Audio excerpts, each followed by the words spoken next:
doesn't have any kashas, but nevertheless there are hurdles to overcome.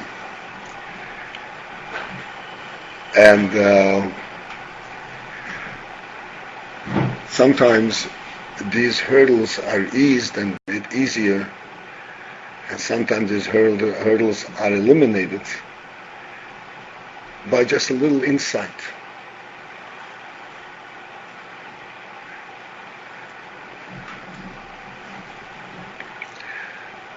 It is clear that a Baal Tshuva, which is really a wonderful thing, because as Chassidus explains, and we know from experience, that the Baal Tshuva has had such an insight to the point where he is able to reject a complete lifestyle and accept a totally different lifestyle. And this totally different lifestyle is not just a style of life, but it is a totally different orientation, totally different viewpoint, a different way how everything in the world is viewed, everything in the world is interpreted.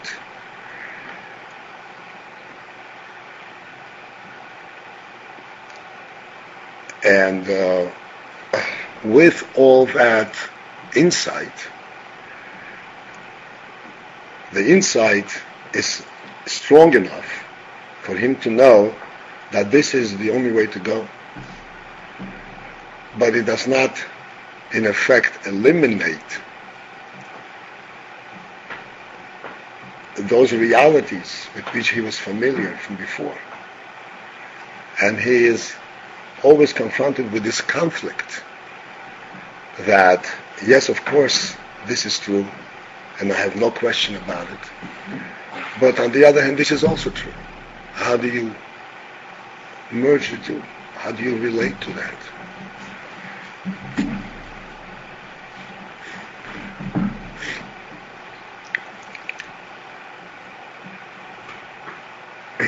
And in that sense, in that context, it's very helpful when one understands what in fact is the difference and what is the Torah view, how does that contrasts with the world view, and how one can find in the Torah, in Yiddishkeit, the same degree of clarity. Surely he has faith and he believes, he knows that this is true, that he has no doubt, and he knows that the worldview is false. But the worldview seems to be right in front of him. Like the famous saying of the Barditchever. The Barditchever, you heard of the Barditchever Rav, the Barditchever Rebbe. He was a Talmud of the Maggid Mizrich. He was actually a colleague of the Alter Rebbe. So the Barditchever said he was a big Ohev Yisrael. He was an advocate for the Jewish people.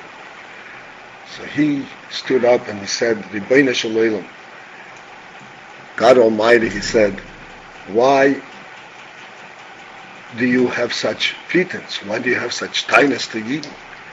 He says, the whole world you put in front of them, and all the taivas and all the wilderness in the world you put right in front of them, they can see it with their eyes.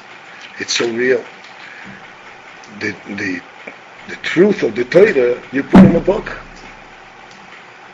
It's not a fair challenge. Why don't you reverse it? Put the truth of the Torah in front of them so that they can relate to it as an obvious truth, as it shall be in Mitzvah Hashem when Mashiach will come. And put all the worldly taivos in the book, and then see which one they'll choose. But before such time, the world still presents a challenge, and it will continue to present a challenge up until the end of time, so to speak, up until Mashiach will come. And I'm not attempting, so to speak, to say that with this one insight or another, the world will not present a challenge. What I'm trying to present is that with some clarity, with some approach to Torah and to Yiddishkeit, one can see the same degree of clarity that one sees in the world, one can see in Torah. The same degree of clarity, the same degree of reality.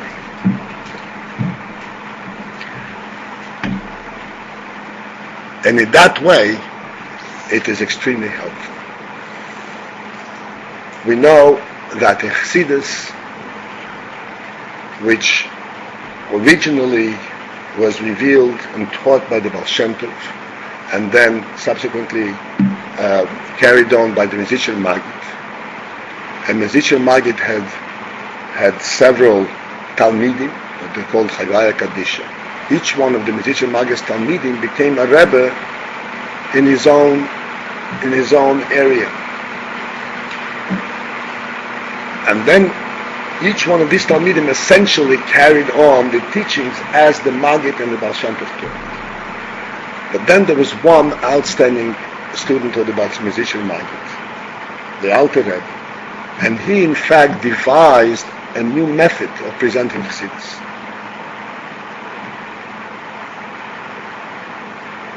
Many of the Mezritcher Maggid's Talmidim had objections to it, but the Maggid himself supported him, and in fact the Alter Rebbe established Chassidus Chabad.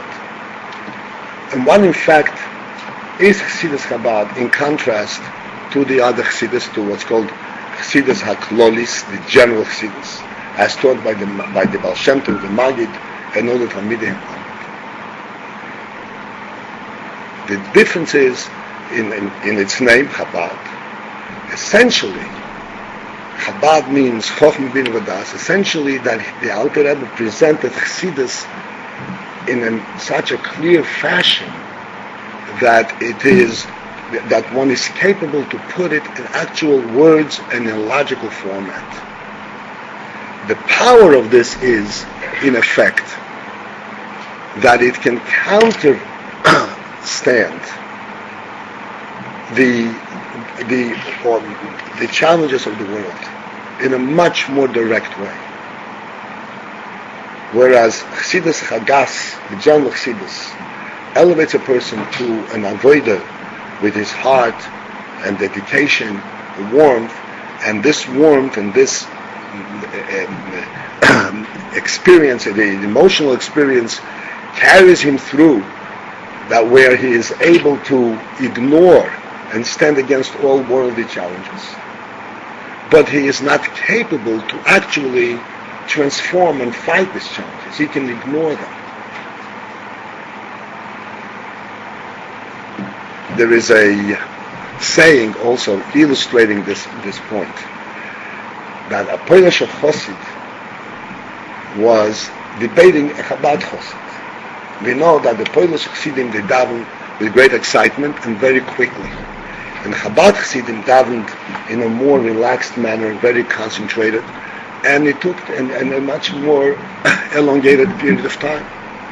They would reflect before davening, reflect very, very closely the words and in davening, and it took a much longer. So the Polish Chassid says, look, if you're driving a wagon and a thief is chasing you, he wants to get onto your wagon.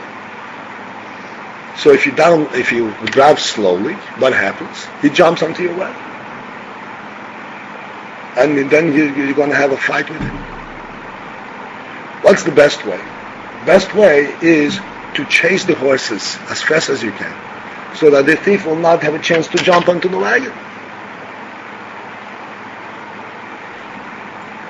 And the analogy is, before the Yetzer Hara, before all extraneous thoughts begin to attack you, daven away with lebedigkeit, with excitement, with diligence, so that you're davening, so that you won't have a chance to intrude. So the Chabad Chosid retorted and says, yes, that's all well and fine, as long if the thief is chasing you and he is outside of the wagon. What if the thief is already with you in the wagon? What are you going to do then? Wherever you go, he goes with you. And he will fight you, he will even divert your direction. He will get hold of the reins and he will pull the horses in the wrong way. You're right there with him. Then, if he's already with you in the wagon, then your best bet to continue on the right way, in the right path, is to stop the wagon and to get rid of the thief. Fight it out with him. And then you can go on your way. And this is the special power that was enabled as a result of Chabad Chassidus. It was a tremendous breakthrough. And as we all know, the greatness of the Alter Rebbe, it's not just greatness, but the purity. The Alter Rebbe, as it said, the Baal Shem Tov said that this is on the Neshama Chadosha. I'm sure this is not new to you. The point is that his neshama came down to this world specifically for the purpose of this innovation, a totally novel approach to Torah and Chassidus and Havodas Hashem.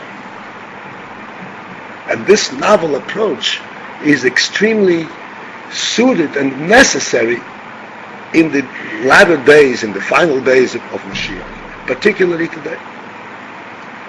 Because ultimately, what is the task? How do you prepare for Mashiach? By ignoring all that's going on, ignoring the evil that's in you and say, okay, I'm driving the wagon fast, you're not going to get to Mashiach. Preparing for Mashiach means you have to wash everything away. You have to clear everything away. And the only way to do that is to have the arsenal with which to confront it. And the arsenal with which to confront it is in Chabad Chassidus. Because Chabad is able to dissect and bisect and go into every intricacy, every aspect of Torah, and every aspect of the challenges to Torah, and break through it.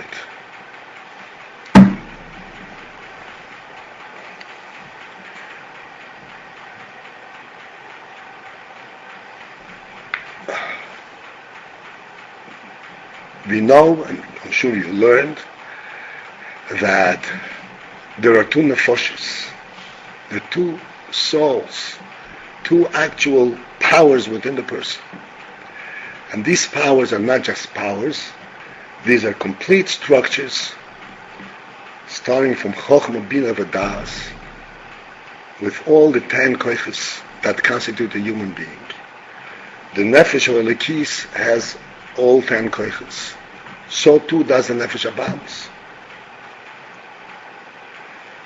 In simple terms, it means that a person is able to understand the same thing in two completely divergent manners. And they both made sense to him. He can see the very same question. You can see it from the perspective of Nefesh Abamis. And it makes perfect good sense to him. He understands it. And then he can turn around and see the very same thing from the perspective of Nefesh Elekis. And it makes perfect good sense to him.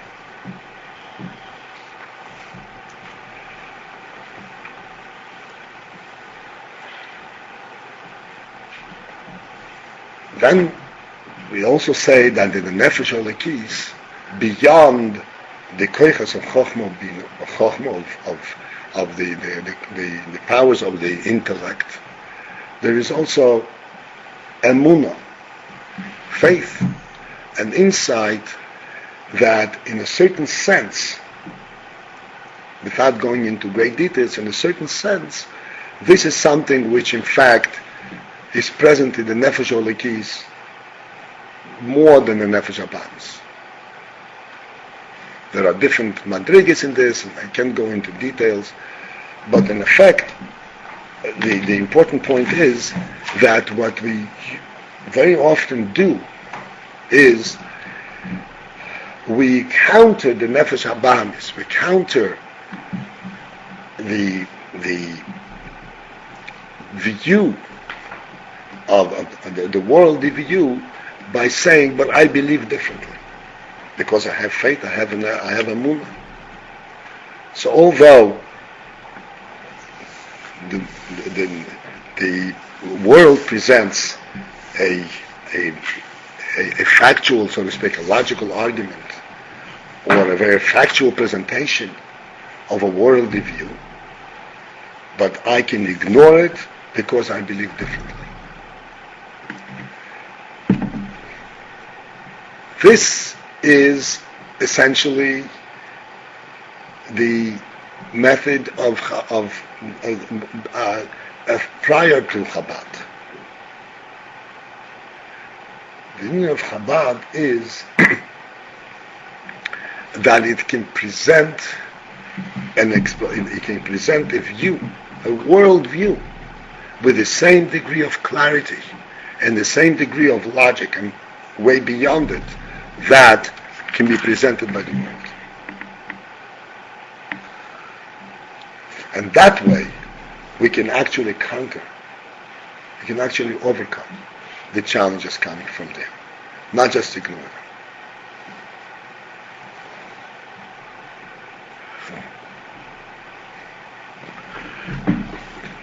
As a matter of fact, inherently, this is true in Torah in general. The Gemara says that when one learns Torah, the proper way of learning Torah is to learn Torah Lishma. I'm not going to explain what Torah learn Lishma. This is beyond us in a real sense. But nevertheless, you heard the term Torah Lishma. But the Gemara says that even if one is not up to that madrega, and he is learning Torah with ulterior motives, not Lishma. Lishma, does everyone know the terminology I'm using? Lishma means in a pure way, with the proper intent, with the intent to learn Torah because this is God's Torah, and because I want to fulfill God's command, etc.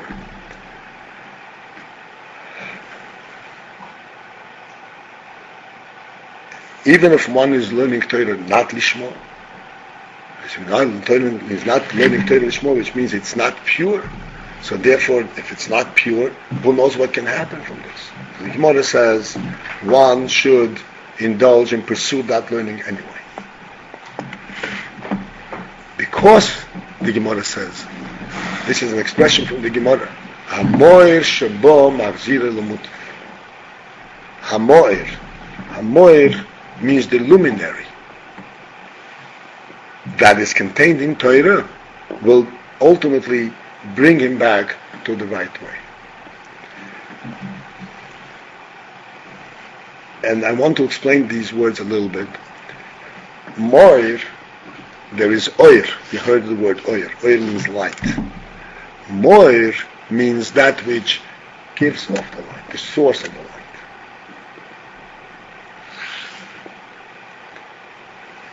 When we're learning Torah, we're not learning about the moed, the source of the light. We're learning, whatever we're learning, halachas, the laws that we're learning, whether it's Shnai Moiches in Betalis, or it is Oishim Miskadeshet in Shalosh Drochim, or whatever you're learning, this is all emanations, these are all laws that are expressed, that have been given by the Meibash, by Hashem. We're not learning. It's not exposing us Hashem himself. Hamoir, the source of the light. But the source of the light, the Gemara says, is contained within Torah. And the moir that is contained therein will ultimately bring him back to the right path. Will ultimately elevate him, that he will recognize that there is such thing as Lishma, and this is what he is going to pursue. where in fact is the Moir contained in the Torah? As we said, we are not learning about the Moir. We're learning about the laws, how to apply it.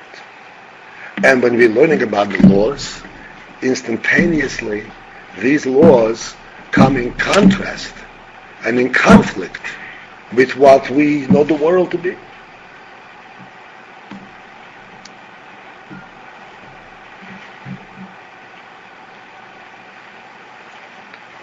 We say that Shabbos you must not do any malacha. Shabbos is a day totally different than Friday and Sunday. That's what the Torah says.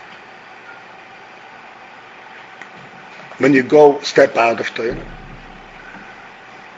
and you say Shabbos is a different day than Friday and Sunday, what does the world say to you? It says, well, if you wish it to be, okay, that's your business. But I don't see any difference. As far as I'm concerned, Friday, Shabbos, and Sunday are identical days.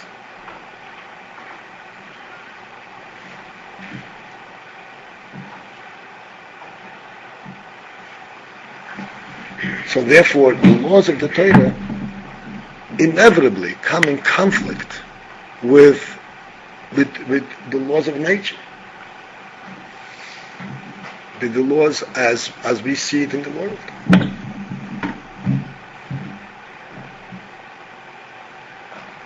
And moreover, the world says to you, whether there is an actual person who argues the point or it is your own second person that is viewing the world from a different viewpoint, he says, I don't know if you are really relating to reality. You want to live that way, fine, but are you saying you're defining reality? You're defining the world as it is? I don't see it at all. That's not the world as I see it.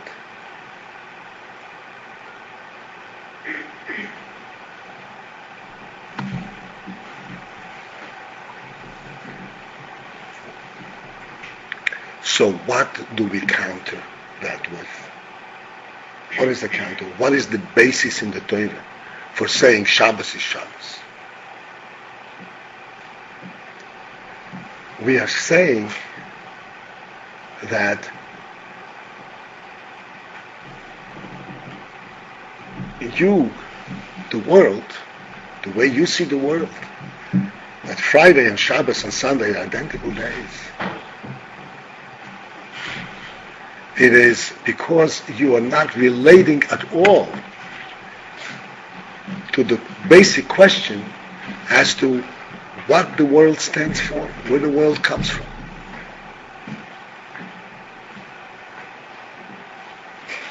You are coming to the world from a very shallow perspective. You're saying, oh, it's there. But you don't have an insight, you don't have a meaning to it. Just being there is not an answer.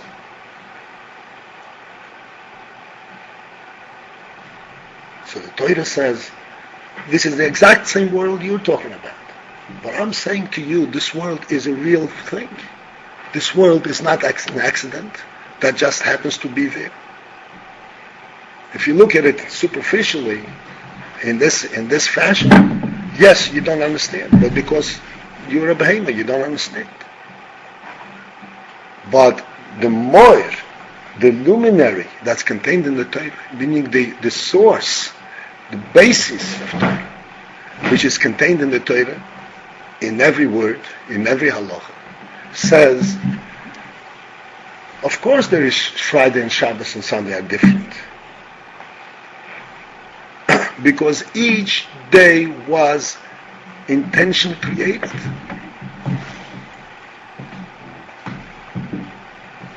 The days are not just merely a rotational difference, that because the sun rotates or whatever, the day and night comes and therefore there is another day, which is totally meaningless passage of time.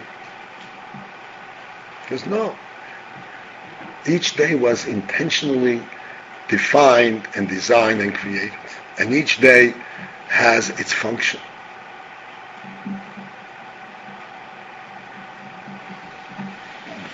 On what basis do I say it? I have to go deeper and say, there was really no world before it was created. The world is a created being. And the real being that is really there, that needed not to be created, it's the Creator Himself. That's the real basis of all existence.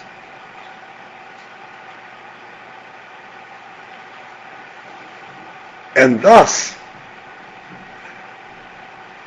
by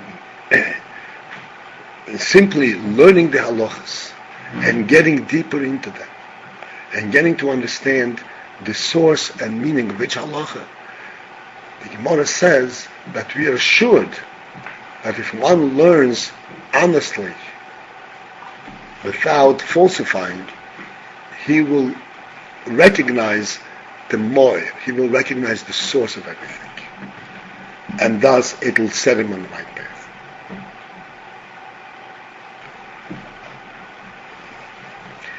In the same vein,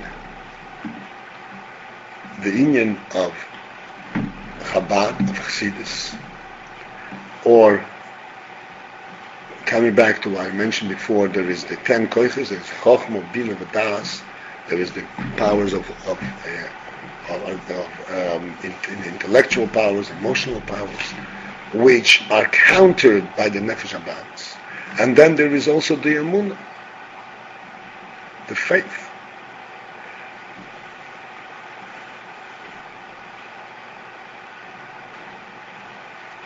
The faith itself, we already said, that is not sufficient to counter, to overcome, and to transform a worldly view. The only thing it can help you do is ignore it. Say, I don't believe in it. You can bypass it. But if you are challenged to it, and you have to actually face up to it, then what you need is this which the Gemara says, Hamoyer Shebo Machzir Elamut. You have to be able to translate the faith in the intellect. You have to be able to see how that pure faith is actually defined on an intellectual level.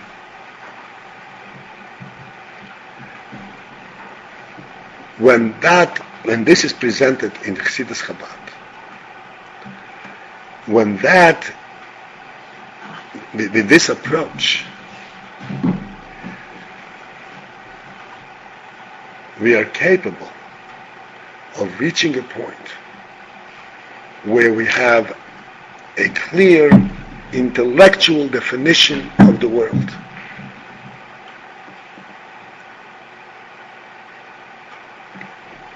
The same degree of clarity and even more as is presented by the world itself.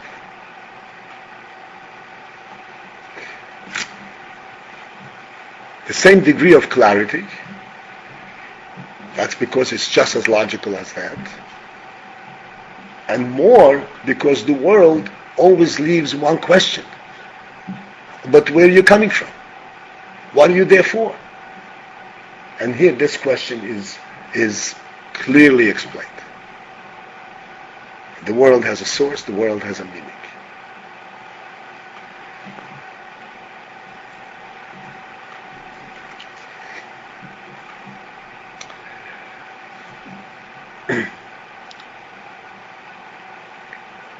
Let me illustrate a little bit.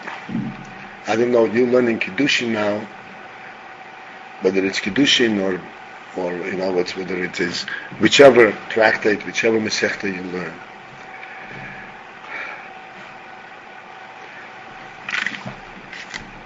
You can immediately see the contrast in the two approaches.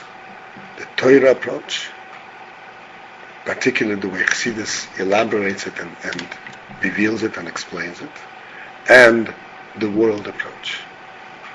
And you could see both from a logical and intellectual perception, and you could see how one really supersedes the other many times over.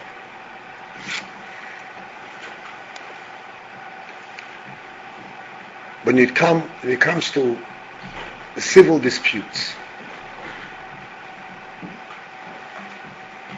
one of the principles that Hashem had given to all the nations of the world, the Sheva Mitzvahs B'nai Noach, the 7 commandments that the whole world has. One of them is mishpotim, that they have to establish courts of law, and they have to provide for the normal and peaceful conduct of social interaction, so that they have courts of law. And when people have disputes, they have a means of resolving their disputes.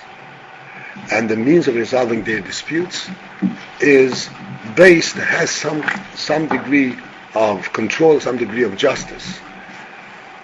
Without this means of dispute resolution, the only means of dispute resolution is fight it out. Whoever is more powerful, he is going to rule. And there's going to be a tremendous amount of injustice. And therefore, the Torah says, no, it's obligatory that you have to establish courts of law. What, in fact, are the courts of law, even in the best of circumstances? What are they based on?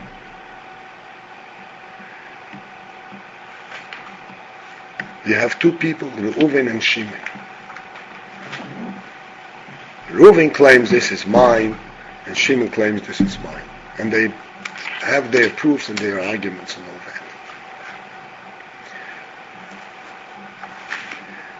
that. Their basic claim to ownership, basic claim to right, is very simply, I am here. Where I come from is immaterial. What I'm doing here is immaterial. The point is, I'm here, and if you take it from me, you are usurping my rights. What's wrong with usurping my rights? If you usurp my rights, somebody else is going to come and usurp your rights. There's nothing in the world inherently wrong with one usurping somebody else's rights. Except what happens is that if you continue in that vein, the whole social structure vanishes and becomes chaos. So therefore, by convention, you know what convention means? By mutual agreement.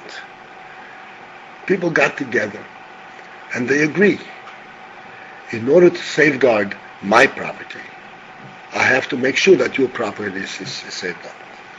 Otherwise, I'm not sure it's my property. There is nothing inherently wrong, and this is in fact today's crazy world. There's nothing inherently wrong with anything, except if there's some kind of fallout of it.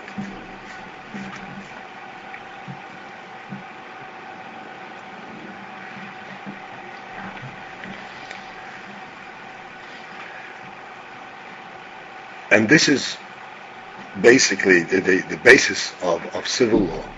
And these are the kind of laws that developed in this, whether in civil or in other morality laws, whatever they may be. But then comes the Torah and says, we have a totally different view of this thing.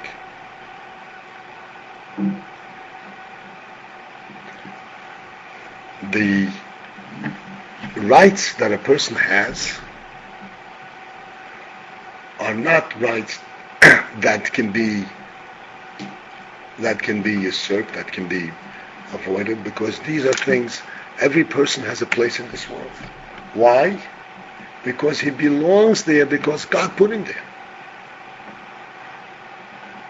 He is not there accidentally. He is not there as a shadow. He is not there without prior granted rights by the Creator himself. Before he came to the world, he was already perceived. He was given a place in this world, a mission. And therefore, everything that is his is truly his.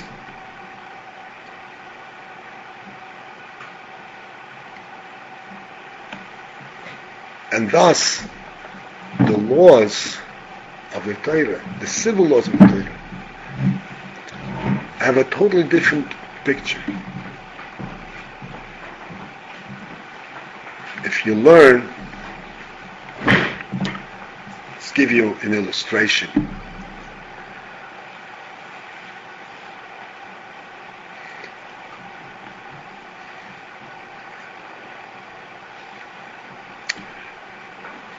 There is in halacha a principle that's called migoy. Migoy means that if there is a dispute over an article, and one claims such, another claims such, this is mine because such and such. I bought it, I created it, I inherited it, whatever it is.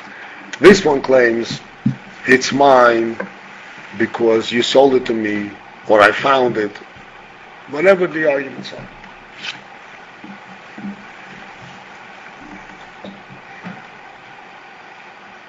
Amigoi means that one of these claimants is in such a situation, in such a position, that he had the opportunity to say other claims, other sources, other reasons why this became his.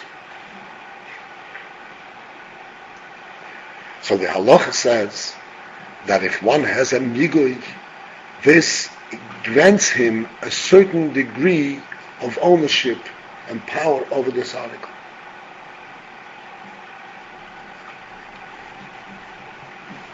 This degree of ownership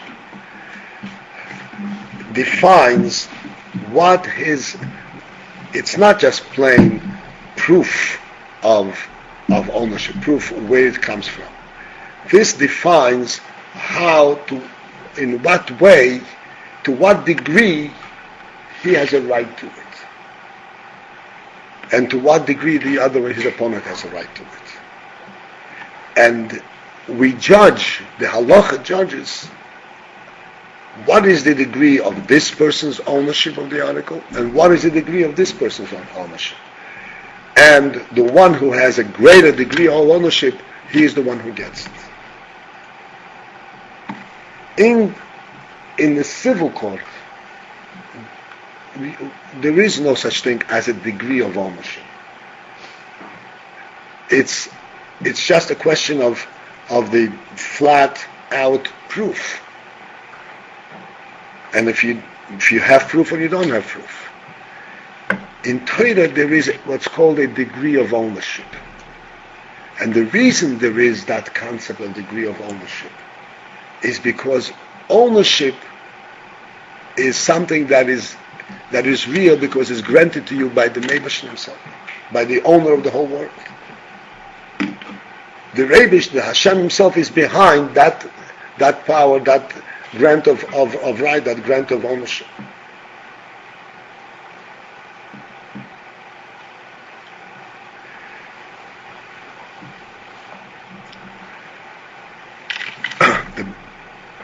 The most important point which I wanted to bring across is that ultimately, with Chassidus, it is entirely possible to come to a degree of clarity in terms of relating to the world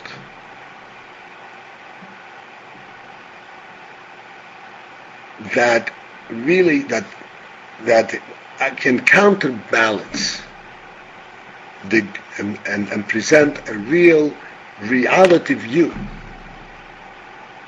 of the world to the extent that it can actually stand up to a view to the opposite view. It is not merely by ignoring it that we follow through and refine the world. We actually see the world totally differently. And not because we wish it. We close our eyes and say, I want to see it that way. But because we actually understand it differently. The world means something different to us than one who comes to it from a worldly perspective. And ultimately, this difference is not just providing us a means to confront the world, but it opens up one's heart, one's mind. It allows us to truly live rather than just pass our time in the world and go through life as best we can, but actually recognize that we are actually living in the world and we are one with the world. There's a sikha from Rebbe. Very simply, the Rebbe asks Yosef HaTzadik. He was a slave by Potiphar. You know the story? Yosef was sold by his brothers to Mitzrayim, and then Potiphar bought him as a slave. And then through some concocted, untrue accusation, he was thrown into a dungeon, into a jail. And because of his unusual qualities, the jailkeeper recognized his capabilities, and he appointed him as a prisoner in the jail to be the caretaker. And this was a jail that also housed all the jailed ministers. In other words, if there was a high-ranking official that had to be thrown to jail, this was the jail that they would be put. And Yosef was then obviously was serving these high-ranking officials. And as it happens, there were two very high-ranking officials that were put in the jail when Yosef was there. Pharaoh's servants. And Yosef was serving them. And one day he came to them in the morning, he saw that they were upset. And he asked them, what are you upset about? So the first question is, you little servant boy, how do you come to ask these great ministers what they're upset about? You're stepping out of your realm. It would be audacious for a little kid, a servant boy, to ask great ministers, please let me into your secret. What are you upset about? What in fact brought Yosef to do that? What gave him the audacity to approach it this way? Very simple. Yosef was a Yid. And as a Yid, he knows that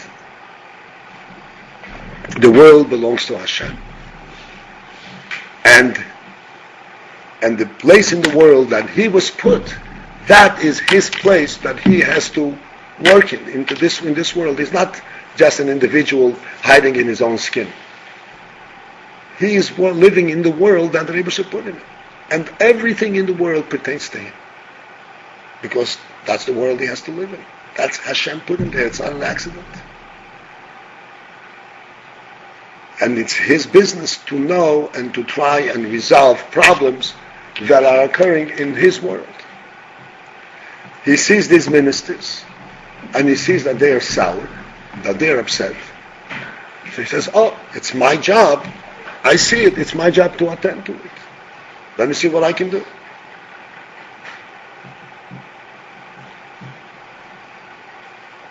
Because his activity, his arena, is the whole world. Whatever he comes in contact with.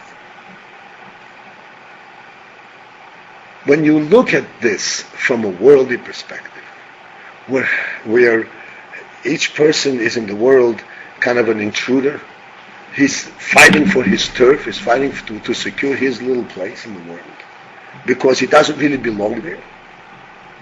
So then, if you step out of your turf, you step out of your little circle, and you start intruding and talking to other people, and says, well, what business do you have?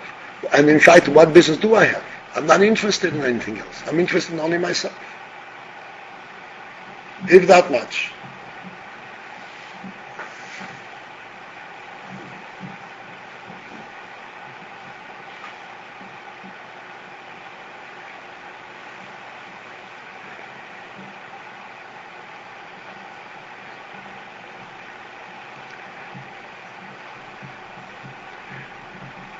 This, in fact, gives us a clearer understanding of the Miftzoim from Rebbe.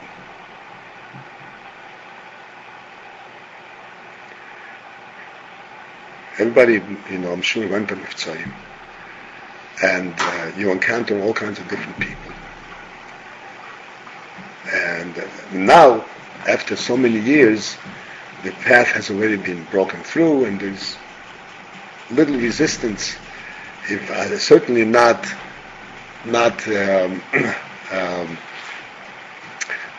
negativity. But in the earlier years, but even now, you encounter it occasionally, where you come to a person and you say, "Are you Jewish?" He says, "What's your business? How do you come to ask me?" And we were taught, and the Torah teaches us, and the Rebbe is the one who revealed it to us and showed us. It says that there's no such thing, it's not my business. Every person in the world that I see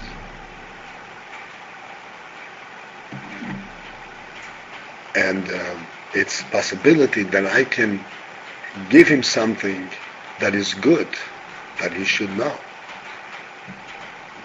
He should know because Hashem wants him to know. It's my business to give it to him. I'm not intruding. Why not intruding? Because this is my world that Hashem put me. Hashem makes the connection. It's both. It's my world, it's my obligation.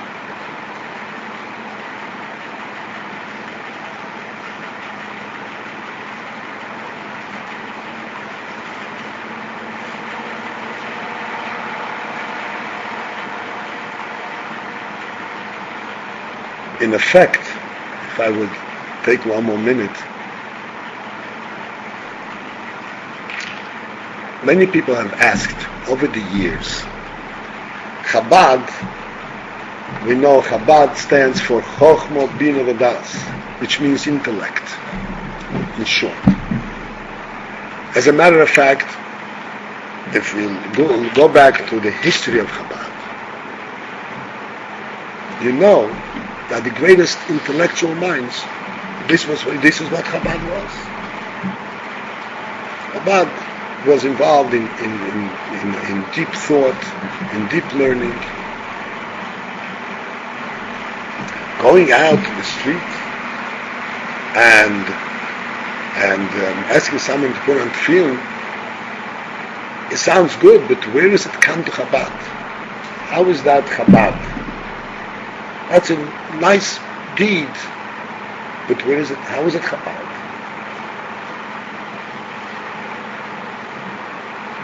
On the contrary, you'd say, oh, I have an emotional attachment. I feel badly for this person. He doesn't have the goodies that I have, so I want to give it to him. How does it come to Chabad?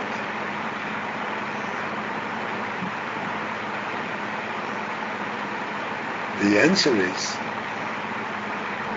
that Chabad gives us the understanding of the truth that everything in the world and everything in my world is real, and it is my obligation to relate to it. Without Chabad, it would be my emotion. I feel mercy, I feel pity, I want to help him, but it's still my own feeling. Whereas in Chabad it says, no, that's the fact of it. That's the reality. The reality is that I have an obligation to the whole world around me. That's the simple reality. That's the world that I was put, that's the world I live in, and that's the world I have to function and interrelate with. I'm obligated, I can't ignore it. And thus, Chabad, the highest intellectual insights, the high intellectual definition and revelations of Torah are translated in practical terms at the simplest and lowest level. Because that's in fact what always happens. The highest is reflected in the lowest.